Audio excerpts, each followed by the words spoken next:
MDS university Ajmer के BA part third political science के paper first के मेरे प्रिय विद्यार्थियों, आज हम आपका नया चैप्टर शुरू करने जा रहे हैं। Karl Marx. परीक्षा की दृष्टि से, आपकी नॉलेज की दृष्टि से और आपके विचारों को एक शेप देने की दृष्टि से ये बड़ा ही महत्वपूर्ण अध्याय है। और पर्सनली मैं चाहूँगा कि आप इसे अतिरिक्त सावधानी के साथ सुने और समझें, क्योंकि ये वो दर्शन है जिसने दुनिया को एक दिशा दी। कोई इसमें संदेह वाली बात नहीं, लेकिन कई बार आपकी दिशा तो ठीक होती है, लेकिन आपके तरीकों पर सवाल खड़े हो जाते हैं। जैसे बीए पार्ट फर्स्ट में आपने गांधी जी को पढ़ा है।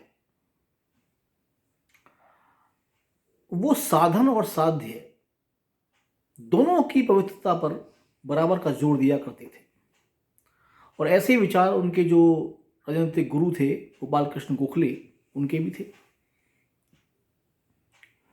मार्क्स यहाँ थोड़े ज़्यादा आक्रामक हैं, और धीरे धीरे जब हम आगे पढ़ेंगे, इस विचार पेपर को आगे बढ़ाएंगे, तब आप समझ पाएंगे।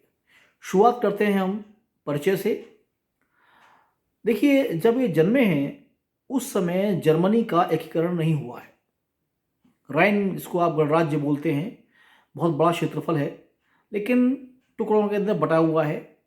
वहाँ पर 5 मई 1818 में कार्ल मार्क्स का एक यहूदी परिवार में जन्म होता है। ज्यूज या यहूदी यूरोप के भीतर अनेक देशों में फैले हुए हैं, और मूलतः ये यूरोप के महाजन हैं। महाजन का कार्य होता है रुपया ब्याज पर उधार देना।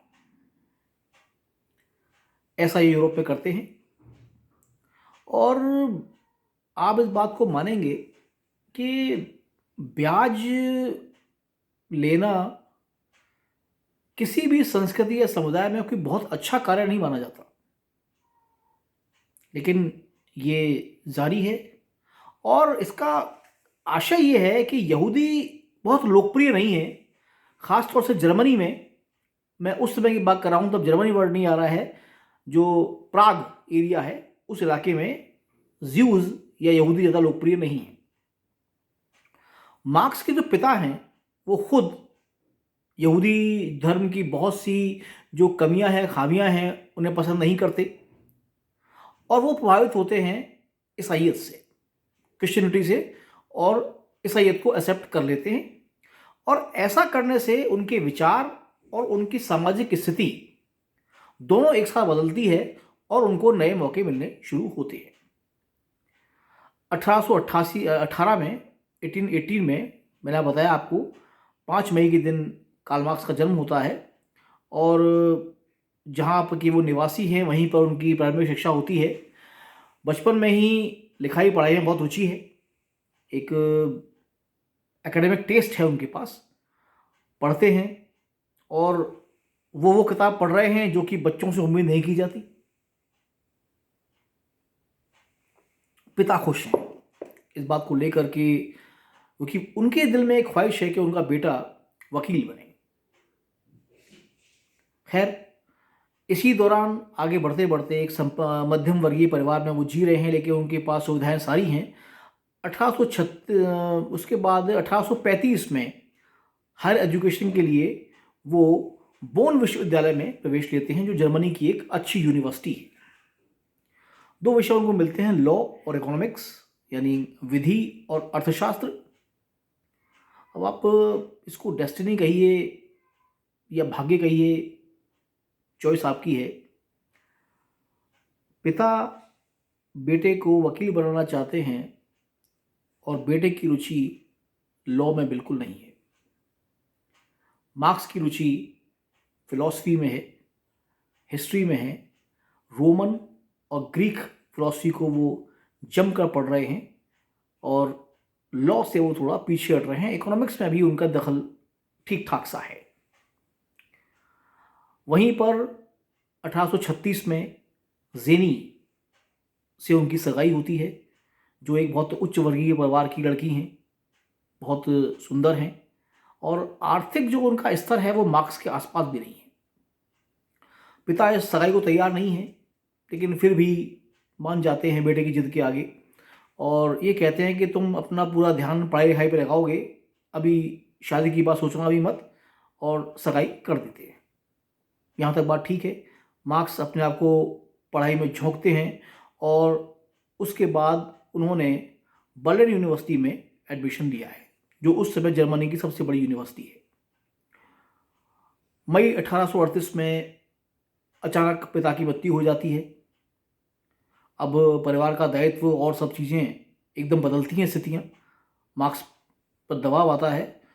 लेकिन 1838 के बाद से 1841 में मार्क्स ने फिलॉसफी में पीएचडी की डिग्री ली है और हालत ये है कि उनके विचार इतने क्रांतिकारी हो गए हैं कि उनको लग गया है कि उनकी जिस विषय पर वो पीएचडी कर रहे हैं ये बर्लिन विश्वविद्यालय में ठीक से चेक नहीं हो पाएगी या इनके खिलाफ टिप्पणी आएगी। कारण उसका ये है कि इस समय जर्मनी में हीगल के दर्शन का बोलबाला है, जो मान के चलते हैं कि राष्ट्र सर्वोच्च है। इससे पहले पढ़ा है हमने, राष्ट्र का अपना व्यक्तित्व है, राज्य का, राज्य पृथ्वी पर ईश्वर का अवतरण है और राज्य की आज्ञाओं की अनुपालना व्यक्ति का परम कर्तव्य है। मार्क्स ये मानने को तैयार नहीं। वो कहते हैं नहीं, अगर राज्य गलत है और जो समाज का श्रमिक वर्ग है, जो कमजोर वर्ग है, यदि उसके हित में कार्य वो नहीं कर रहा है तो उसको उसकी खिलाफत का अधिकार है। बात इतनी बढ़ जाती है कि आखिरी में बर्लिन में और जर्मनी में उनका रहना मुश्किल हो जाता है। 1842 में आप राइन समाचार नाम के एक अखबार को ज्वाइन करते हैं एक पत्रकार के रूप में, और आप कल्पना कीजिए कि उसी साल उनके लेखन शैली की प्रशंसा के रूप में अखबार का मालिक उन्हें संपादक बनाता है। बात आगे बढ़ती है। जून 1843 में जेनी से उनका विवाह होता है और इसके बाद जीवन आगे बढ़ता है, संतानें भी होती हैं। लेकिन ये दौर बड़ा विकट रहा है मार्क्स के लिए। कारण ये रहा कि बर्लिन विश्वविद्यालय में प्रोफेसर की वैकेंसी निकलती है, मार्क्स डॉक्टरेट हैं, काबिल हैं, जेना विश्वविद्यालय, माफ़ कीजिए, बर्लिन में नहीं, जेना विश्वविद्यालय में, और बिल्कुल तैयार हैं। देखिए उस समय हज़ारों लाखों में कोई एक डॉक्टरेट हुआ करता था और वो भी कार्ल मार्क्स जैसी प्रतिभा। लेकिन विश्वविद्यालय के जो चलन चयन समिति थी उसने मार्क्स के विचारों को देखते हुए, उनकी आक्रामकता को देखते हुए, उन्हें सरकार विरोधी मानते हुए नहीं लिया। अब रोजगार का एक जरिया था, जिस चीज़ को उन्होंने 5 साल दिए पीएचडी करने के लिए, उससे उन्हें कुछ भी हासिल नहीं हुआ। फ्रांस में एक अखबार में वैकेंसी आती है कि आप यहाँ आ जाइए। मार्क्स वहाँ जाते हैं, लेकिन प्रशा सरकार उनके इस बुरी तरह पीछे पड़ी है, उस समय जर्मनी नहीं बना है, कि नहीं, इस व्यक्ति को वहाँ से निकालिए और हमारे पास भेजिए, हमारा अपराधी है। एक बार गिरफ्तार भी हुए, खुद भी और पत्नी भी। बड़ी मुश्किल से ज़िंदगी चली। उसके बाद ब्रिटेन आ जाते हैं और इंग्लैंड में अपना अध्यापन तो नहीं कहूँगा, अध्ययन दोबारा शुरू करते हैं।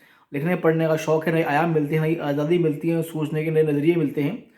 और इसी दौरान 1881 में बेहद बेहद बेहद कठिन ज़िंदगी जीते हुए जेनी की मृत्यु होती है और 14 मार्च 1883 को कार्ल मार्क्स दिवंगत हो जाते हैं। इस दौरान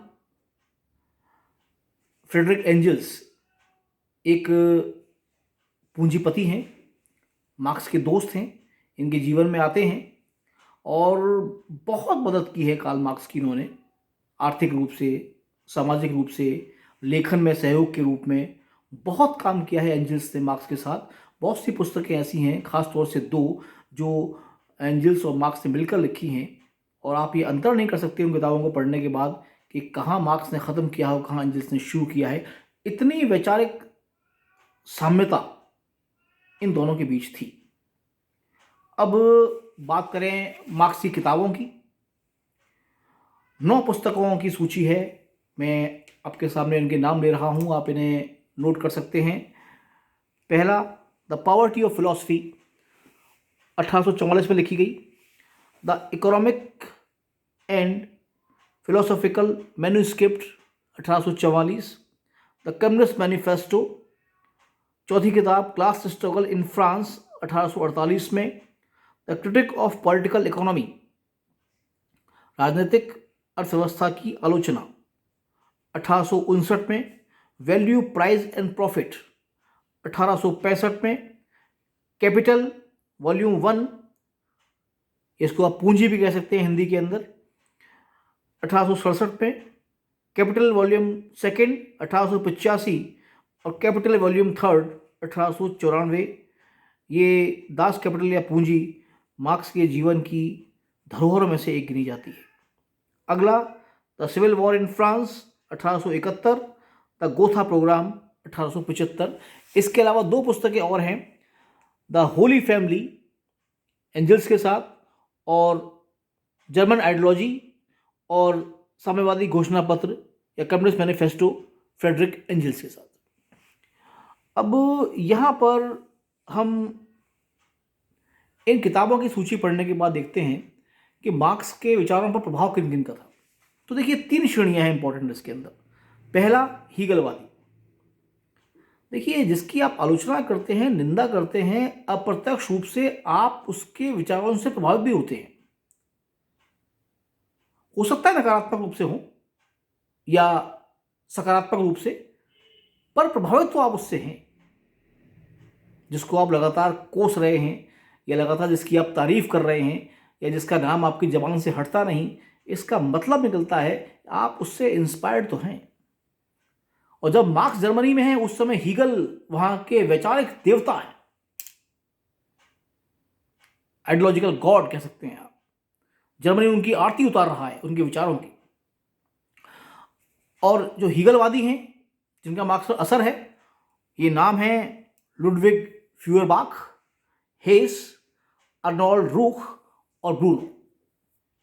हीगल की जो द्वंद्वात्मक पद्धति है, मार्क्स उससे बड़े प्रभावित हैं।